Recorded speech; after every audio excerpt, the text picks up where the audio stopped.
الرحیم ایک سوال آیا جہیز سے متعلق کہ آیا شریعت مطہرہ کے اندر جہیز کتنا ہونا چاہیے؟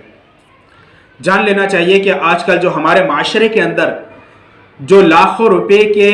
خرچ کر کے بیٹیوں کو جہیز کی صورت پہ مال و دولت دیا جا رہا ہے اور جو ہے سامان دیے جا رہے ہیں، اس چیز کا شریعت مطہرہ کے اندر صحابہ، تابعین اور اس طریقے سے اسلاف کے اندر دور دور تک اس کا کوئی وجود، کوئی جو ہے اس کے نام و نشان نہیں ہے۔ آج ہمارے معاشرے کے اندر جو ہے جو مروجہ صورت اختیار کی گئی ہے، جو ہمارے معاشرے کے اندر جو ہے ایک رسم و رواج دکھلاوے کے طور پر شروع کیے گئی ہے، یہ ساری چیزیں شریعت سے کوسوں دور ہے۔ بہت سارے گھرانے ایسے بیچارے غریب طبقے کے، وہ بیچارے اس نوبت پہ جہیز نہ دینے کی وجہ سے ان کا دل دکھتا ہے، آنکھوں سے آنسو بہتا ہے اور ان کی بیٹیوں کی شادی نہیں کرا پاتے، جس کی وجہ سے ان کی بیٹیاں بیٹھے بیٹھے جو ہے وہ بوڑھی ہو جاتی ہیں۔ بہت سارے ایسے ہوتے ہیں جو غلط کام کے اندر جو ہے چلے جاتے ہیں۔ تو ان سب کا وبال وہ لوگ ہیں جنہوں نے یہ جو ہے جہیز کی جو مروجہ صورت اختیار کی ہے، اور یہ منحوسیت جو جہیز کی منحوسیت ہے، اس کی وجہ سے گھر کبھی آباد نہیں ہوتا بلکہ گھر بربادی کے جو ہے دہانے پہ پہنچ جاتا ہے۔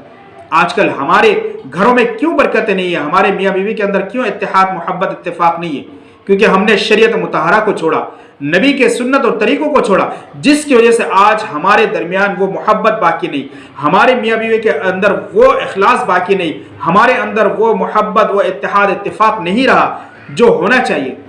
اور اللہ رب العزت نے یہ تمام چیزیں کیوں اٹھا لیے؟ کیونکہ نبی کے سنت اور قرآن حدیث سے دوری ہونے کی وجہ سے۔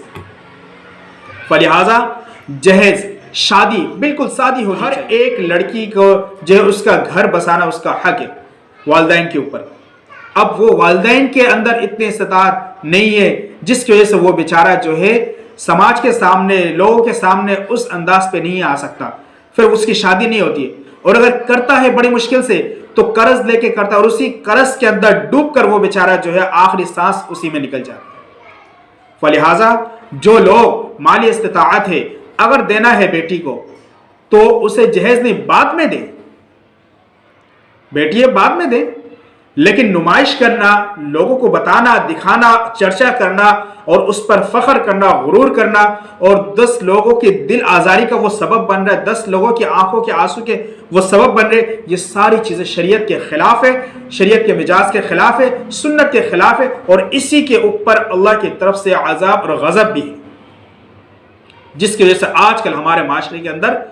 ہر گھر میں طلاق کی شرح جو ہے بڑھ چکا ہے۔ کیوں؟ اب اخلاص باقی نہیں رہا، سنت باقی نہیں رہا، قرآن حدیث باقی نہیں رہا، بلکہ نام و نمود، نمائش اور جو ہے اس کے اندر غرور اور تکبر جو ہے آ چکا ہے۔ اللہ رب العزت اس قسم کے جہیز سے، اس قسم کی شادی سے، اس قسم کی جو ہے رسومات سے تمام امت مسلمہ کو بچنے کی توفیق عطا فرمائے۔ بہت سارے لوگ ایسے جو بیچارے غربت کے مارے ہوتے ہیں، وہ اس طریقے سے دے نہیں پاتے، جس کی وجہ سے ان کی بیٹیاں